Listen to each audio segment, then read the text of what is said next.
नमस्कार सबैलाई। आज चाहिँ तपाईँहरूलाई म चिकन विङ्सको रेसिपी लिएर आएको छु। अनि एकदम सजिलो तरिकाले घरमा चिकन विङ्स बनाउनलाई यो रेसिपी चाहिँ तपाईँहरूले युज गर्न सक्नुहुन्छ। यसको चाहिँ डिफ्रेन्ट वेहरू छ पकाउने।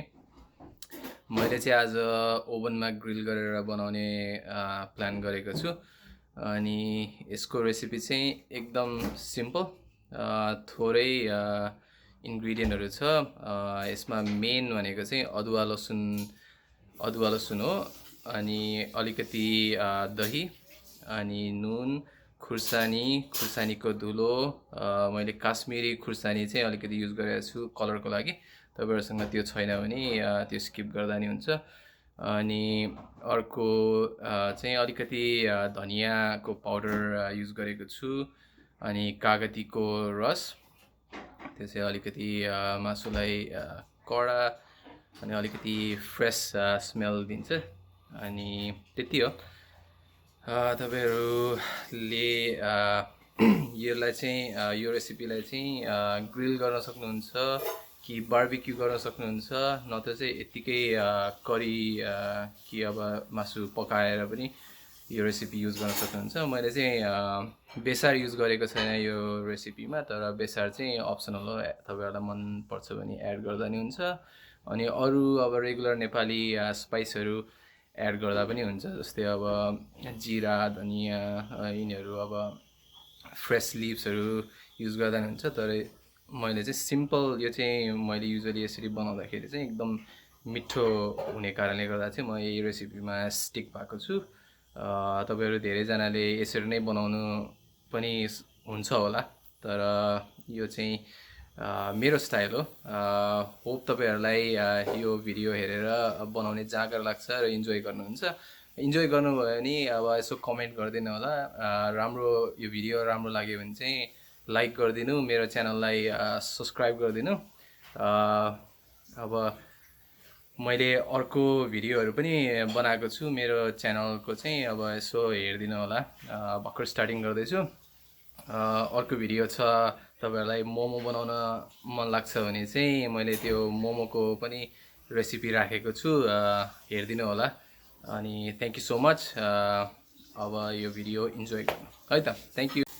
हेलो साथीभाइहरू, आज म तपाईँहरूलाई चिकन विङ्स नेपाली स्टाइलको बनाउन सिकाउँछु।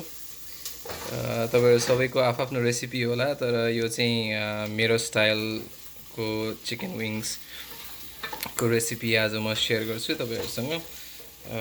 एकदम सिम्पल छ। यसमा चाहिँ 1 किलो आधी किलो जति चिकन विङ्स लिने, अनि त्यसमा दही, अदुवा लसुनको पेस्ट, अनि नुन, खुर्सानी, अनि अलिकति कागती को रस, अनि रातो खुर्सानीको क्रस गरेको अलिअलि हाले हुन्छ। तपाईँहरूलाई कतिको हिट मनपर्छ। अनि तन्दुरी स्टाइलमा चाहिँ पाप्रिका हाल्ने गर्छन्, तर म चाहिँ हाल्दिनँ पाप्रिका। अनि त्यसपछि तपाईँहरूले चाहिँ यसलाई ओभन छ भने ओभनमा पकाउने, नत्र बार्बिक्यू गरे हुन्छ बाहिर कोइलामा। अनि बार्बिक्यू गर्नु मन छैन भने चाहिँ यसलाई फ्राई गर्दा पनि धेरै राम्रो हुन्छ, किन भन्दाखेरि यसमा चाहिँ धेरै मसलाहरू नभएको कारणले गर्दा चाहिँ एकदम राम्रो बन्छ। अब अलिकति अदुवा लसुनको पेस्ट हालौँ यहाँ गयो। अनि अलिकति लेमन स्क्विज गर्ने।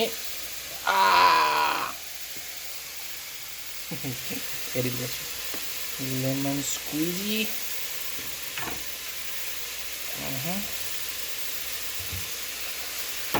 स्क्विज गऱ्यो। अनि मसँग अलिकति यो काश्मिरी खुर्सानी छ। यो चाहिँ त्यस्तो पिरो हुँदैन, यो चाहिँ कलरको लागि एकदम राम्रो हुन्छ। अनि थोरै अब रेगुलर चिली पाउडर, कतिको पिरो खाने गर्नुभएको छ। अनि 1 चम्चा जति रेगुलर दही अनि नुन हाल्ने अनि त्यसपछि मस्त मिक्स गर्ने। अनि अब तपाईहरु कति नुन खानुहुन्छ त्यति हाल्ने, थोरै नुन। अनि बेसार चाहिँ अप्सनल हुन्छ, अब तपाईहरुलाई बेसार हाल्नु मन छ भने हाले हुन्छ, नत्र नहाले हुन्छ। अलिकति यो क्रस गरेको रातो खुर्सानीको धुलो हाल्ने, यसले चाहिँ हल्का फ्लेभर आउँछ। हामी अलि धेरै खुर्सानी खाने भएकोले यो चाहिँ अलिकति स्पाइसी हुन्छ। अब यसलाई मजासित मिक्स गर्नु। अब यसलाई चाहिँ मजासित मिक्स गर्नु होला। सरी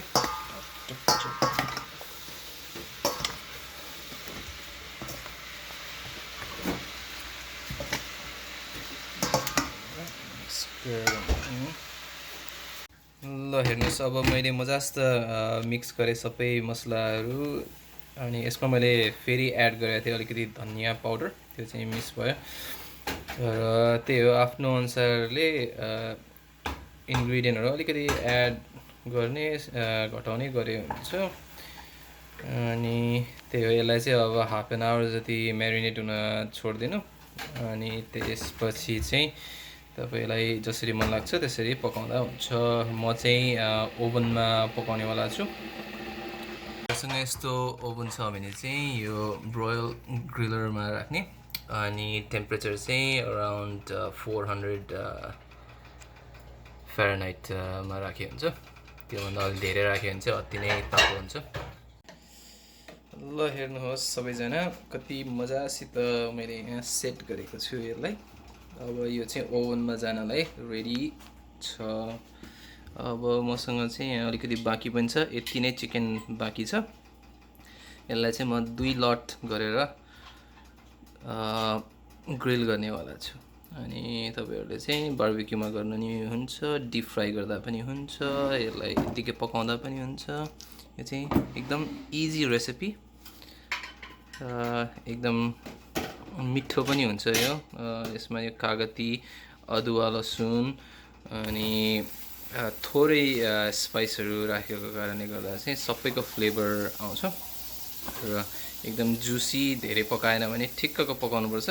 धेरै ड्राई पनि हुनुहुँदैन अनि काँचो पनि झिक्नु हुँदैन। त्यही भएर ठिक्क क्रिस्पी भएको बेलामा झिक्यो भने चाहिँ भित्र जुसी र टेस्टी चिकन विङ्स चाहिँ तपाईहरुले इन्जोय गर्न सक्नुहुन्छ। ल म चाहिँ अब ओभनमा हाल्छु यसलाई, अनि टाइममा हेरेर अनि पाकेपछि तपाईहरुलाई देखाउनेवाला छु। अब यहाँ हेर्न सक्नुहुन्छ यस्तो छ। अब बिस्तारै यो रड तात्तिन्छ अनि हिट प्रड्युस भएर चाहिँ छिट्टो पाक्छ। मजाको बबलहरू आइरहेछ।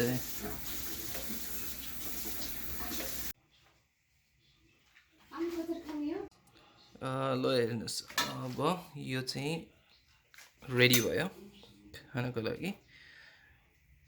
पर्फेक्टली पाकेको छ दुवै साइडबाट, अनि हेर्दाखेरि डिलिसियस छ। Thank you so much for watching. तपाईहरुले आफ्नो तरिकाले बनाउनुहुन्छ भन्ने मलाई आशा छ। प्लिज लाइक, कमेन्ट गर्नु, केही छ भने, केही सोध्नु छ भने। Thank you.